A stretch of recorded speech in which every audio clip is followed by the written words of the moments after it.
Okay, picking this back up. Of course, one of the things that the cephalosporins miss, and I'm not so sure about the septaroline, but at least generations 1 through 4, they're going to miss the enterococcus, which is a big miss.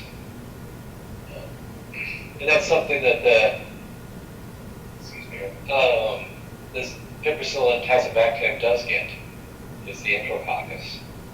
The amoxicillin or amoxicillin has an activity again. So that's a big miss with these drugs.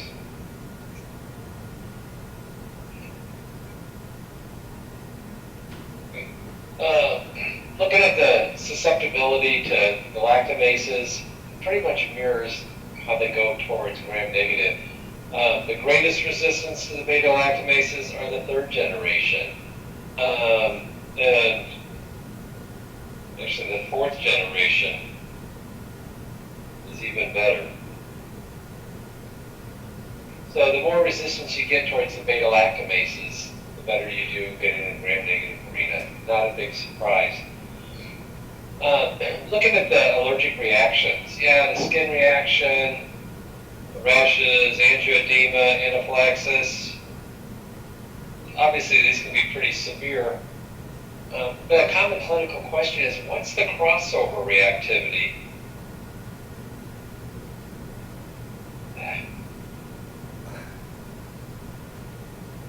With the penicillins.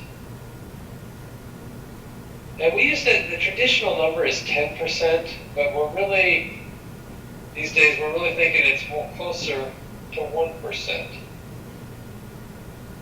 Therefore, if somebody had anaphylaxis,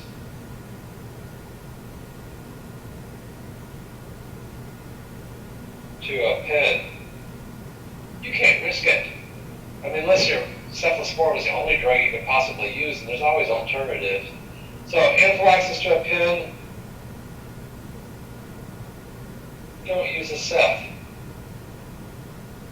On the other hand, what if they had hives to a pen? Hives to a penicillin, go ahead and use the ceph then. There's only about 1%, maybe it's 2 or 3%. But if they start to have a skin reaction, to stop the drug. So hives to a pen, some other sort of minor reaction, you can use a ceph. But a severe reaction to a penicillin, don't use a ceph. A severe reaction to cephalosporin, don't use a penicillin. The other things mentioned there, the eosinophilia, all the serum sickness, drug-induced fever, I'm not as concerned about. And the same with these 3. There's some hypersensitivity reactions in patients that get these drugs for a long time, but they usually have so many other comorbidities. It's hard to pin down exactly what's going on. But if you can just remember the skin reactions, the hives, the angioedema, the rare anaphylaxis, we're doing well. Okay, but of course when you look at the beta-lactams, it's not just penicillins and cephalosporins, there's also these carbapenems. And they are certainly beta-lactams.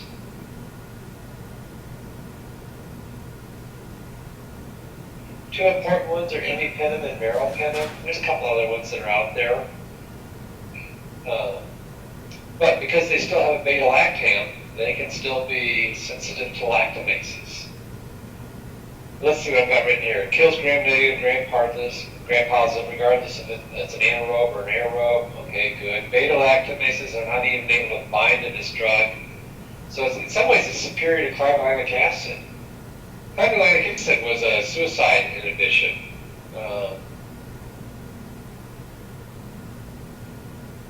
It's quite often what we call it.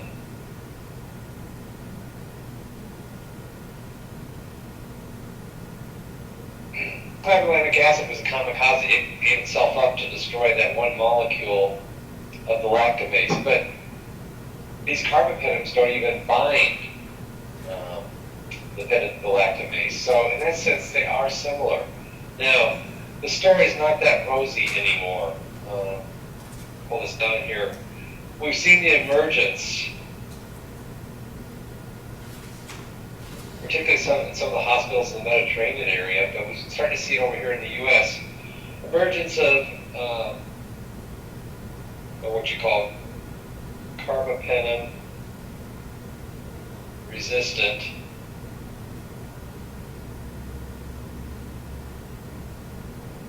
Klebsiella pneumoniae, CRKP. And in this case, what we're finding out is Klebsiella is able to bind and destroy. And see that it produces a carbapenase.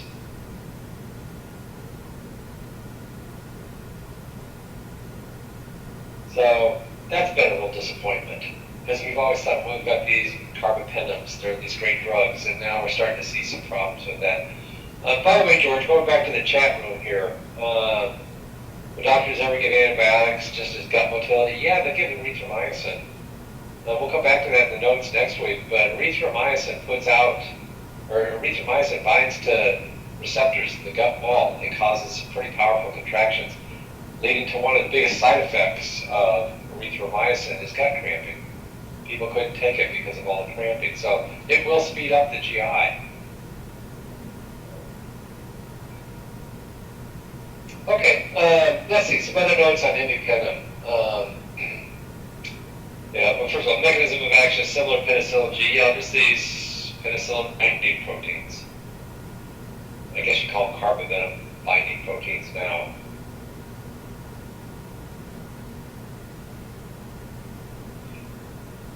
But the action is very similar. It's transpeptidase and a lot of other enzymes too, a lot of other proteins. Problem with imipenem, not with the other one there, the meropenem, but just with imipenem, is although it's resistant to these lactamases, the bacteria don't know that.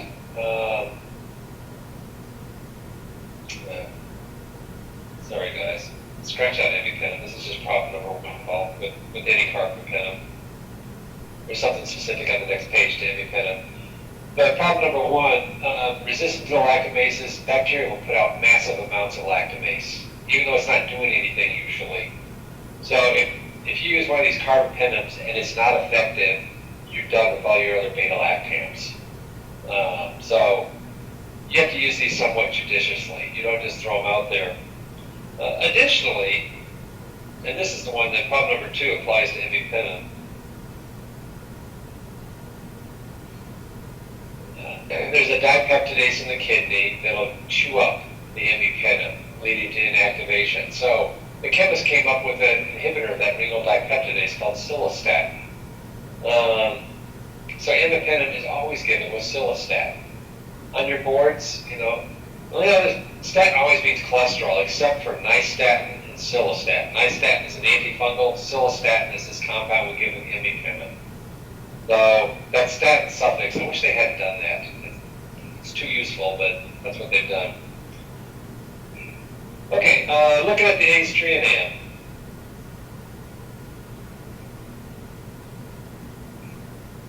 this compound has become more useful with time as we start to have some more emergence problems here. But notice it's still a beta-lactam. It gets gram-negative aerobes, very similar to penicillin G. Is it as good as third-generation cephalosporins or those anti-Pseudomonas penicillins? Generally not. But quite often you do culture and sensitivities come back and it shows ACE3 works pretty well, so it gets used. Note that the lactamases don't destroy the drug. They may inactivate it, sort of this suicide inhibition. What I'm trying to say there is you don't get one molecule of lactamase destroying 800 molecules of ACE3 in a second. It's nothing like that.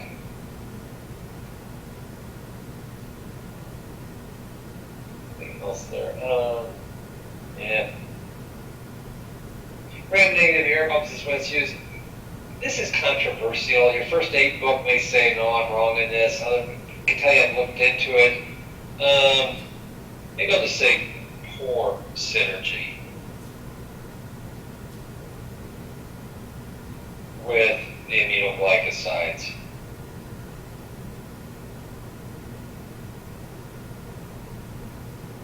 And that's one of the reasons we tend not to use it as much. Is there some synergy? Yeah, you can find some articles that say, well, we showed synergy, but the general consensus when I listen to ID doctors, if there's synergy there, it's not great.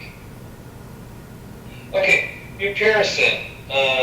This is a protein synthesis inhibitor, and I moved it to the next handout when we talked protein synthesis inhibitors. I forgot to cut this though. So move to the next handout, which is where it should be, because it inhibits protein synthesis.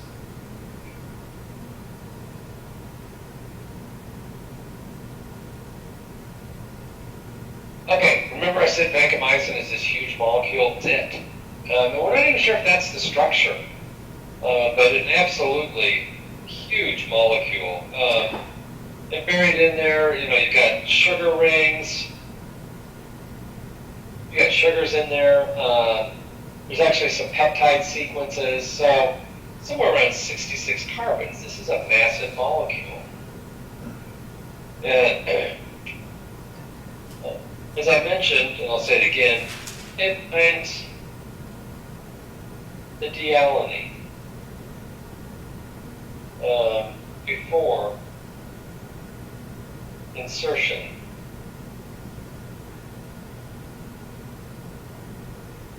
into the peptidoglycan wall. And, pretty obvious why it causes a steric hindrance.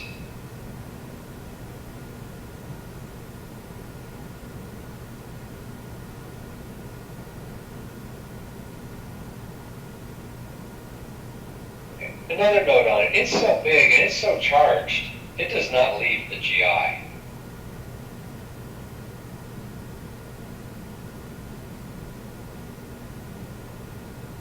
Therefore, if you see somebody giving vancomycin orally, it's for an oral GI infection.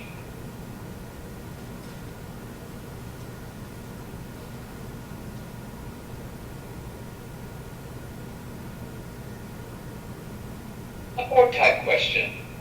Could somebody be given vancomycin orally and IV at the same time? And the answer to that is yes, because it could be two different infections. They can have an oral GI clustered and difficile overgrowth, and then they can have a MRSA infection systemically. So I've had nurses call me up on this going, why are we giving it orally and IV? You can't have it given both. So, but if it's given orally, it's for GI infection. Main uses, though, as I've alluded to, are the MRSA, enterococci, both Michaelis and PCM, frequently used with an aminoglycoside. The Clostridium difficile in the GI. I say use metronidazole, it's cheaper. There's a lot of resistance with metronidazole. We haven't talked about that drug yet. Or, what's the other alternative that people are using these days? I don't know how many of you are out here at this moment, but there's a good number of you. What else have they used besides the drugs? Fidaxomicin, yeah. I haven't mentioned that one yet. What else have they done, though? I was thinking of something else. Yeah, good, yeah.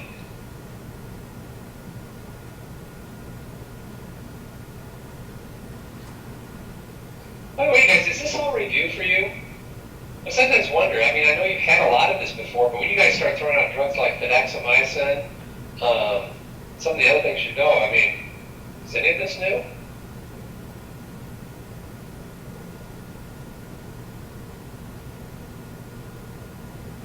Okay. Just kind of curious.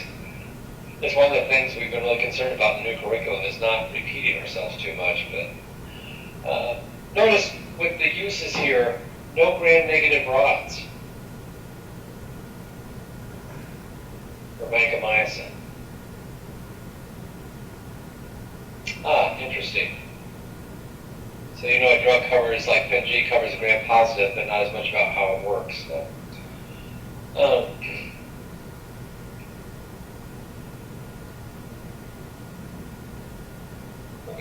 action is inhibition of the bacterial cell wall.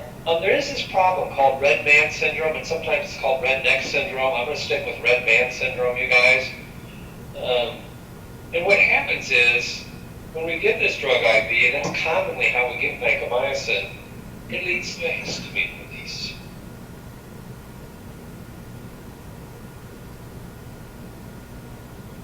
And, oh, it's miserable. I mean, people have, you basically want to hop into a cold bathtub, you are itching all over your whole body. It's hives everywhere.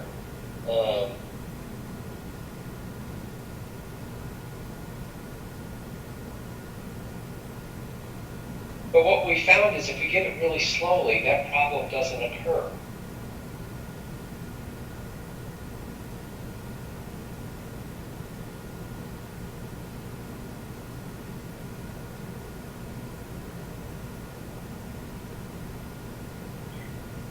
When I say slowly, well, no, one of our antibiotics we can give over 10 minutes. I think Nafcill's over 10 minutes. I haven't been in the IV room for a while now. But you can give it very quickly. Some we give over 20 minutes, 30 minutes. Vancomycin we give over at least an hour. And if it's a big dose, we give over 2 hours. So, if somebody's having this red man syndrome, we just slow it down. There aren't many replacements for vancomycin. So if we need to slow it down to 2 hours, fine. If you're in a hospital, it doesn't matter.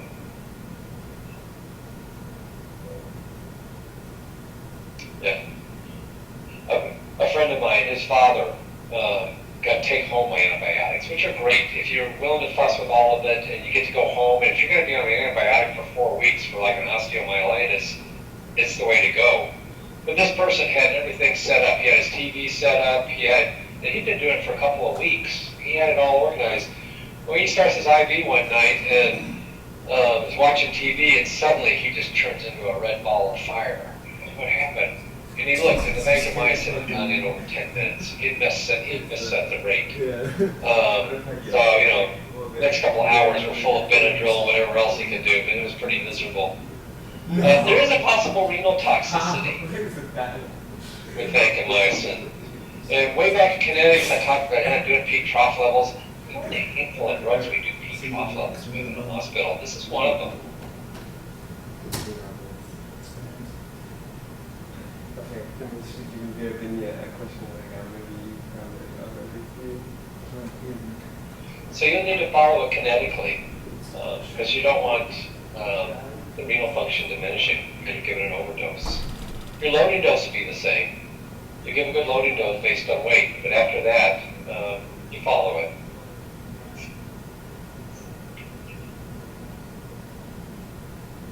Okay, let's pull out that. Yeah, we got time. It's not the next one that I want.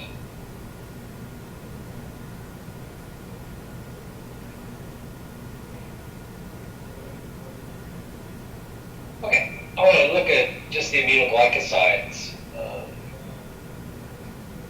and their action on protein synthesis. That is the cell wall inhibitors. So again, cell wall inhibitors, protein synthesis inhibitors, that covers most of your antibiotics.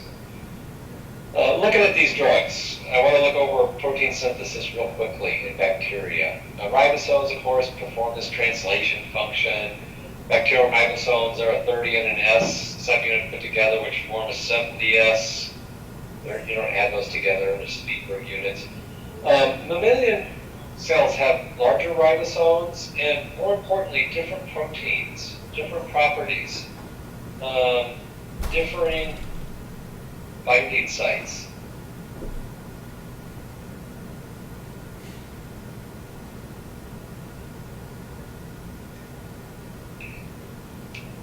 So, taking a quick look at this, and it will be quick.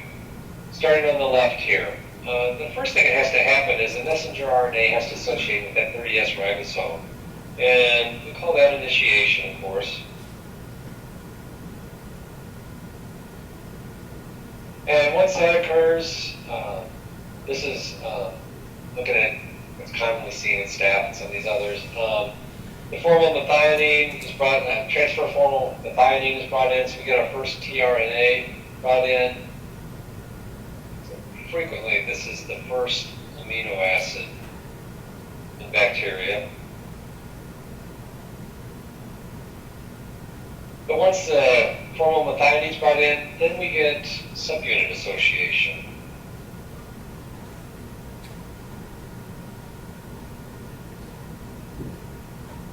Really the second big step here. And now we've got the subunit, 30 and the 50 associated with each other. We've got the piece of messenger RNA in there. We're ready to go. So we head up here. Keep in mind that ribosomes are not just protein. Ribosomes, I'll put this down here. Ribosomes are made of protein and RNA itself. It's a bit of a mixture of the two. I should say ribosomal RNA, of course. And it's the RNA that performs the catalytic machining of the ribosome.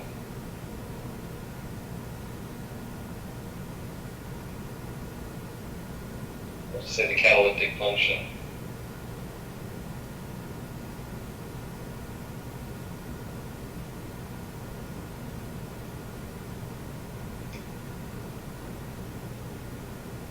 All right, so the initiation process is done. I know my girlfriends will frown on this, but I keep this A site as the acceptor site and the P site as the peptidyl site. Peptide site, that's not really what it is, but it's kind of just a nice way for me to remember it. But you've got this open site, the acceptor site, the A site, and you're going to need code recognition. So the proper codon is recognized to bring in the proper transfer RNA. Then after that, we have to form the peptide bond. So we get the peptide transferase reaction. We get the bond formed.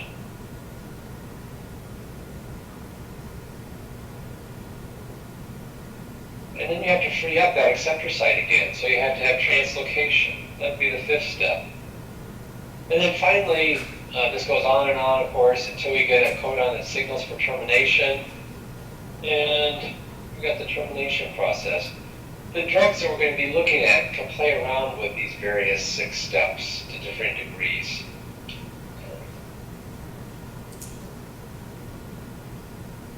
And perhaps just a note, everything in this handout is an inhibitor protein synthesis, except the very last drug I stuck in here, because I was talking about VRE, is the daptomycin. So protein synthesis inhibitors, all drugs in this handout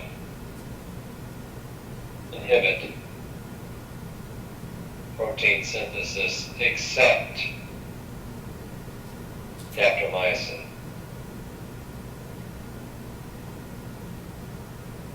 Which is the very last one. But you'll see why I had to include it there. There's a good reason for it being included.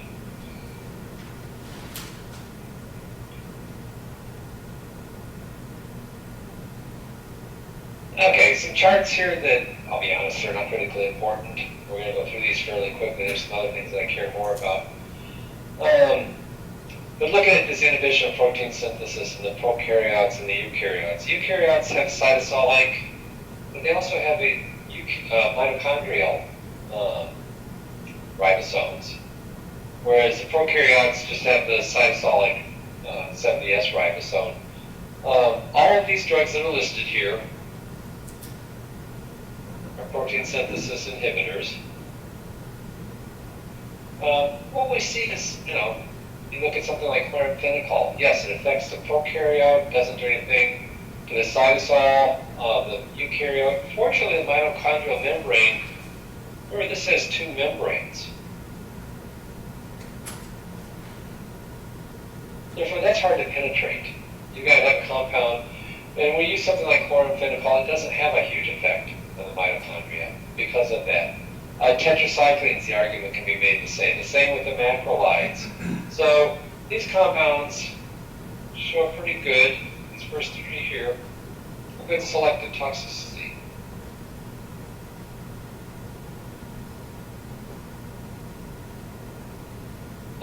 Streptomycin is an aminoglycoside. I don't want to be on it right now. But let's look at the last two, the puromycin.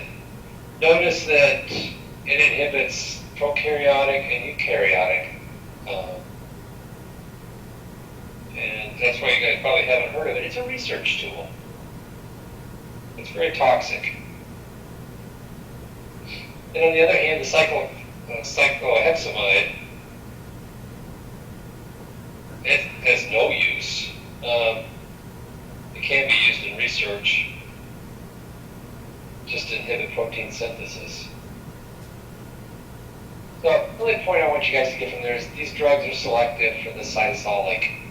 And there is perhaps some problem at really high concentrations for extended times with the mitochondrial ribosome.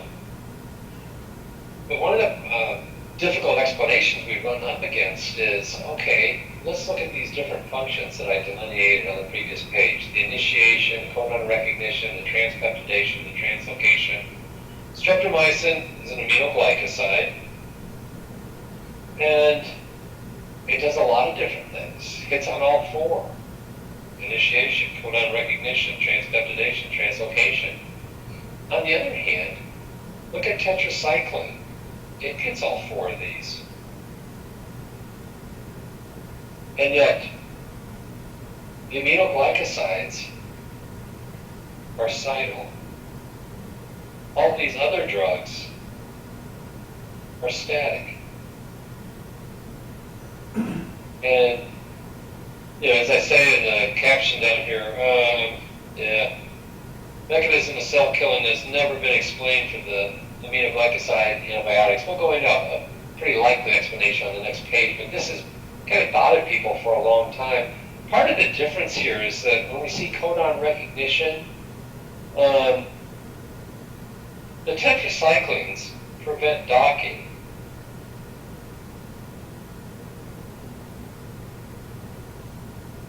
Of the transfer RNA.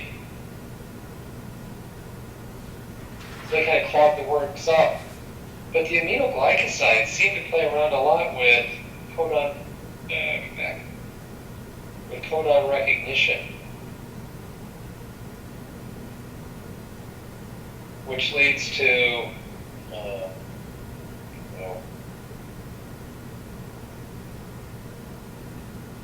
mutant proteins is a better word. So even though I've got them listed here under the same column, it looks like they do quite the same thing. They really don't. What they do at some of these different functions may not be the same, even though there's a clause listed there. Let's take a look at the next page.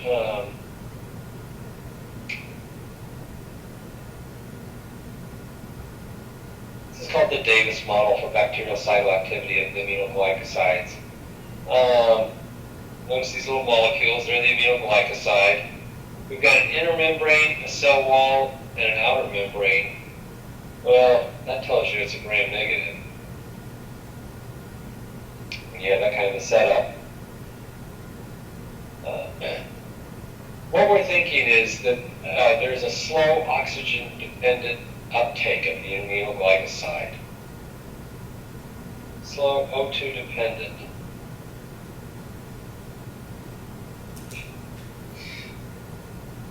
Spelling. Slow O2-dependent uptake of the aminoglycoside, because initially there's not much drug that gets in there. We just get these small amounts that creep in there initially.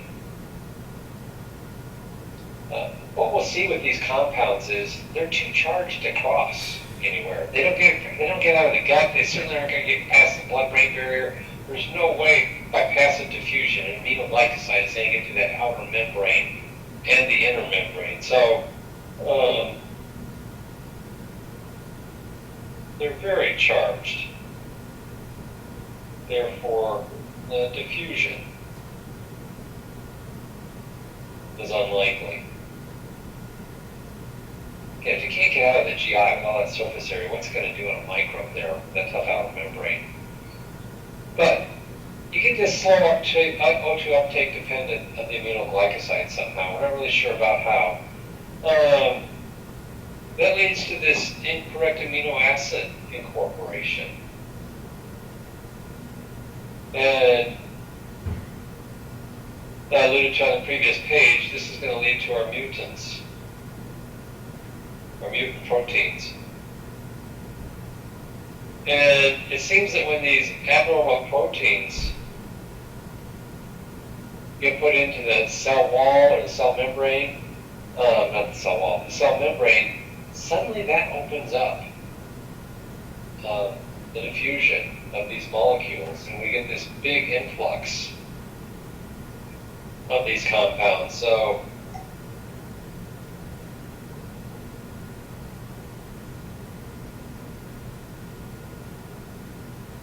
as it says in the caption, the damaged cell membrane allows additional aminoglycoside molecules to flood into the cell, and we get a complete inhibition of ribosome activity at that point.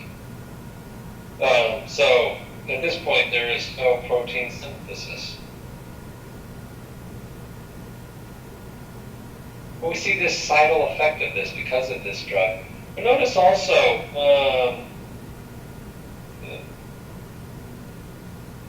the effect is irreversible because of trapping of the drug inside the cell. Hey, if the drug is trapped inside that cell, therefore we can have a post-antibiotic effect.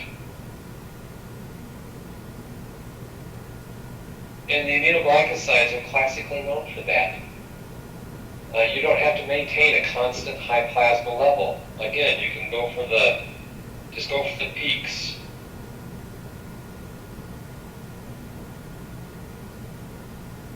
And the drug is still working in the troughs.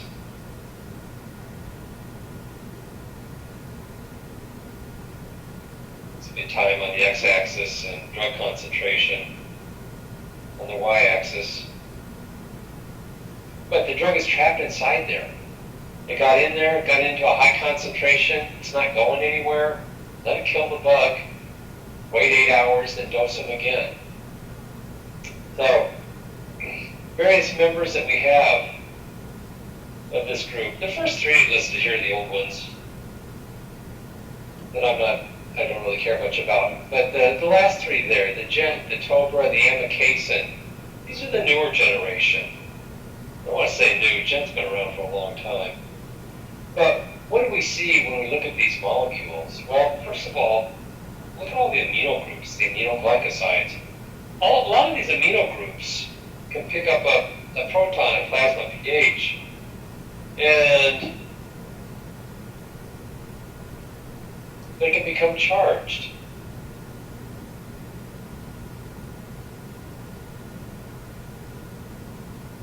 Become positively charged. Therefore, we call them polycationic.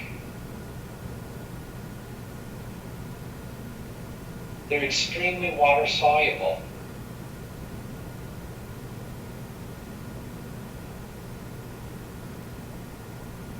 But you can see this is why they have no GI absorption, no crossing the blood-brain barrier.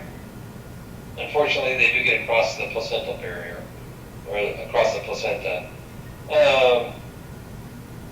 Let's see. By the way, just for finishing this up, there are also these glycosidic linkages. That's what the oxygens are. It's a glycosidic link. So the aminoglycosides, appropriately named.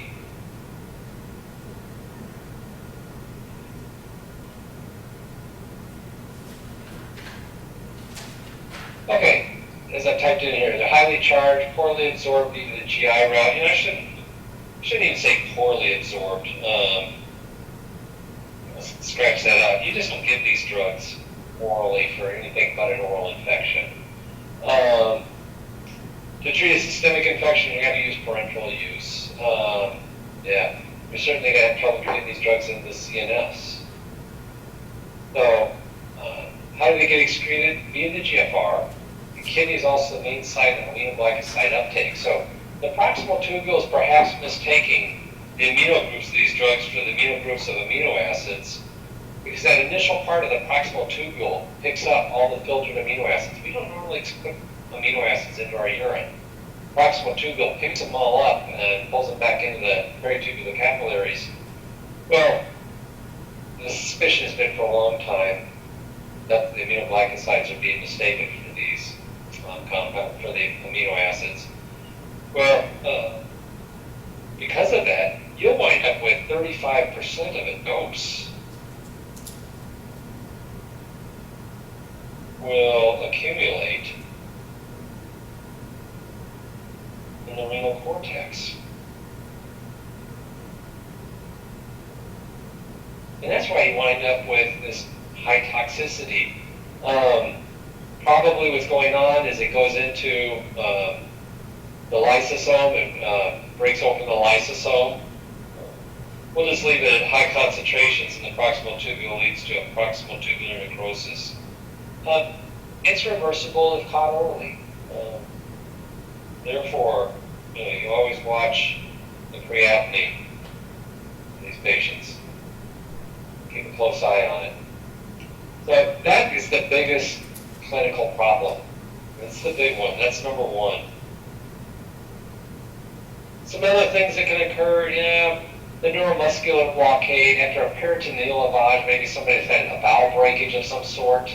You've got to get in there and clean it all out. You might have a bit of a neuromuscular blockade. You can reverse that with neostigmine. This neuromuscular blockade is due to a decreased acetylcholine release at the diaphragm. The person will quit breathing, so you can reverse it with neostigmine. But the other problem, we're aware of the renal problems. What's really kind of crept in, though, is, this intracranial nerve toxicity, the vestibular problems, okay, so you can wind up being dizzy. But we're seeing a lot of loss of high frequency hearing. So do not use with furosemide, which also can cause hearing problems.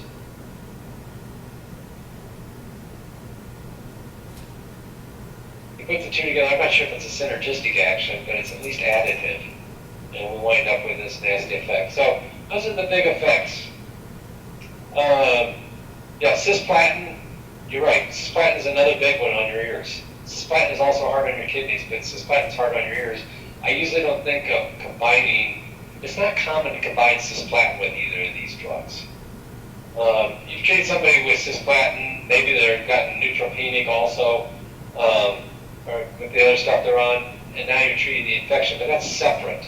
It's unusual at the same time to be giving cisplatin with one of these drugs, but it's good memory. It's good in your memory if you pull that back out.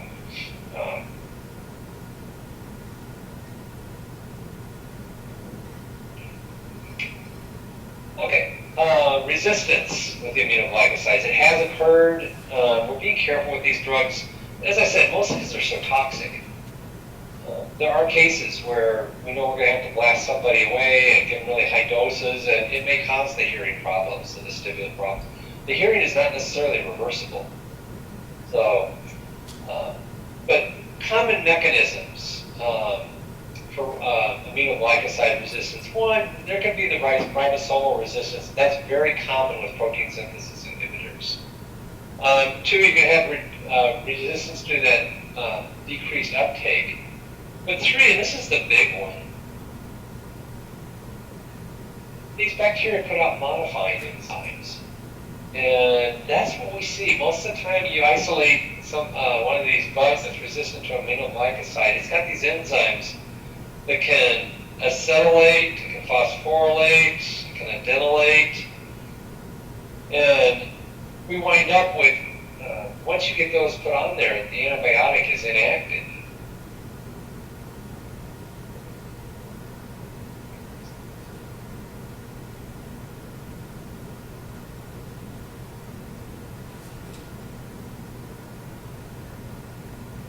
So, kanamycin, this is one of the old ones that I don't really care about. Amikacin, This is the one that's we really don't use much at all. It's new, it's newer, it's the newer generation.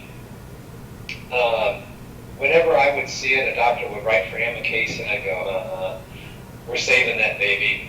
You got to show me culture and sensitivities that show you need that. Or there's got to be some special reason. Because we'll go with gentamicin and tobramycin first. But looking at this amikacin, it's kind of the last great one. It's got a very bulky R group. Again, it's the same kind of thinking. And with that bulky R group, it inhibits the modifying enzymes.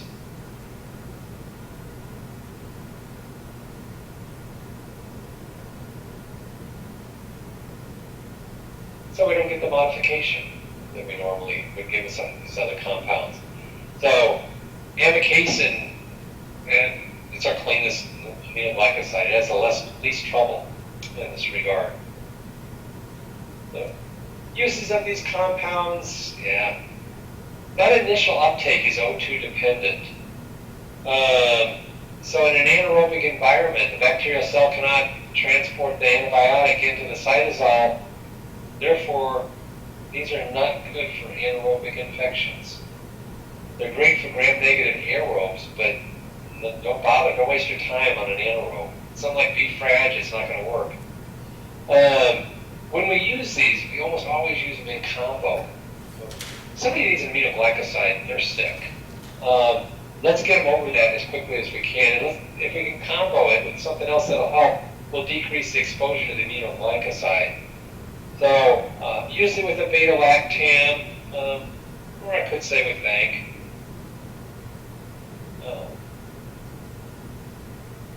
And the combination of inhibiting the cell wall, maybe that allows the aminoglycoside to penetrate a little better. That's always been speculated upon.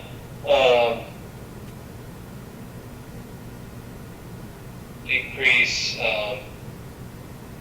cell wall allows an increase in aminoglycoside penetration. That's always been a question. We're not sure, but it's kind of amazing. A cell wall inhibitor and aminoglycosides seem to work really well together. So we would use these for gram-negative infections, gram-negative aerobic infections, sometimes for staph or strep, particularly when it's like on a heart valve. So they get most places, but they're not going to get into the CNS unless you've got a serious breakdown of the blood-brain barrier, which you can have in meningitis. Okay, now, the reason we don't use the older agents is they don't get Pseudomonas, they don't do as well against the gram-negatives. The newer aminoglycosides are effective. This is looking at some results from Mayo Clinic, but they're looking at Gent, Tobra, and amikacin. All of these are the newer ones. Yeah, these are all gram-negatives. And look at the high numbers. A lot of 90s, a lot of 100s, so just really excellent coverage.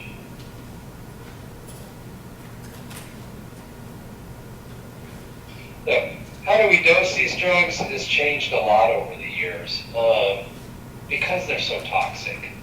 We watched them like a hawk, and let's look at the first example there, gentamicin. Yeah, you can give it IV, you can give it IM. You generally give 3 milligrams per kilogram per day, divided into a dose every 8 hours. So each dose, very frequently, is 1 milligram per kilogram. Not test material, don't worry, but makes the dosing easy. Somebody's 70 kilograms, you give them 70 milligrams every 8 hours. We've done that for a long time, but you certainly are going to have to need peak trough levels.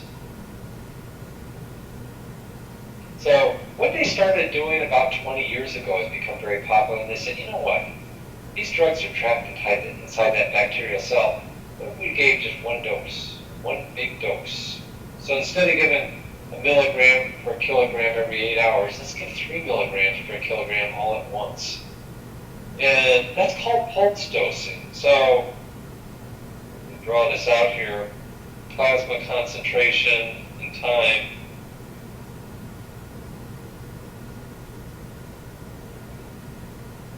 This is the typical dosing.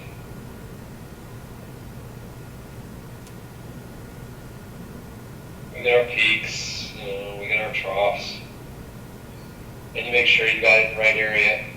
Or, let's just get one massive dose. Person goes up here, we wait until they come back down, and then we just give it again. So this is the pulse dosing. It's become quite popular. You don't do peak trough levels with pulse dosing. You just make sure you get down to your trough to 0. So a lot less monitoring. Some notes on the pulse dosing. You're going to get better penetration. Better tissue penetration is one of the hopes here. So you get into those sites better. It's using this post-antibiotic effect.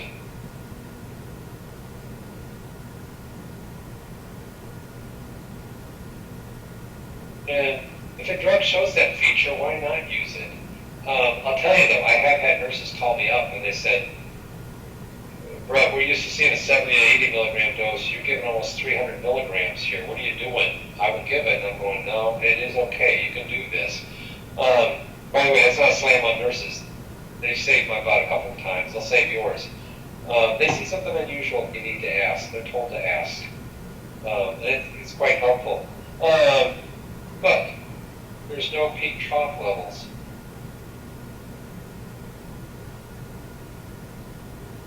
And because of that, less monitoring. It's just easier. Okay, we're not sure about the renal toxicity. Perhaps less renal toxicity. It's kind of hard to say.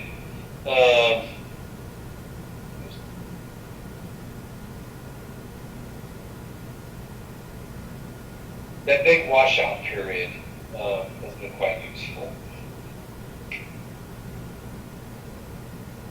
And to finish things up here, this is maybe typically what you would see, indications for these drugs. Streptomycin, this is one of the old ones, and I won't be testing you on it. It could be used for enterococcal endocarditis, and for the plague. If you see the plague, give me a call, you guys.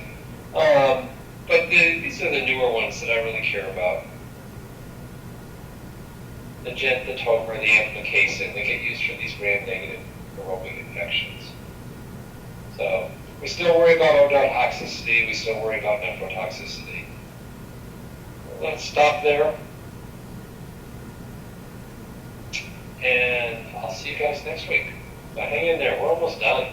We've got a couple handouts left and the course is over. So, take care.